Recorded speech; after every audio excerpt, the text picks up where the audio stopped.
બોટાદ એપીએમસીની બીજી ટર્મ માટે આગામી 2.5 વર્ષના કાર્યકાળ માટે ચેરમેન અને વાઇસ ચેરમેનની ચૂંટણી પ્રક્રિયા હાથ ધરવામાં આવી હતી, જેમાં જિલ્લા રજિસ્ટ્રારની પ્રત્યક્ષ ઉપસ્થિતિમાં ચેરમેન પદે ડીએમ પટેલ અને વાઇસ ચેરમેન પદે રણજીતભાઈ વાડાની સર્વાનુમતે વરણી કરવામાં આવી છે। આ પ્રસંગે ઉપસ્થિત ભાજપ સંગઠનના અગ્રણીઓ અને યાર્ડના ડેલિગેટ્સ દ્વારા નવનિયુક્ત હોદ્દેદારોનું ફુલહાર પહેરાવી ઉત્સાહભેર અભિવાદન કરાયું હતું।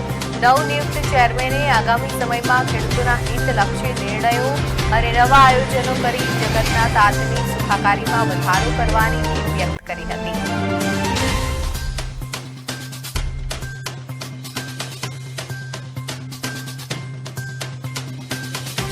જિલ્લામાં જ્યારે સૌરાષ્ટ્રનું આખું ધબકતું માર્કેટિંગ યાર્ડ બોટાદ છે, ત્યારે તેમાં સૌથી ખેડૂતોને પાયાની મૂળભૂત સુવિધા મળી રહે। અહીંયા બોટાદમાં આટલો આપણો વિકાસ થઈ રહ્યો છે, તો આગામી દિવસોમાં બોટાદ એપીએમસી પણ દરેક ક્ષેત્રમાં ખેડૂતોને મહત્તમ રીતે કઈ રીતે ફાયદો થાય તે રીતે સતત પ્રયત્ન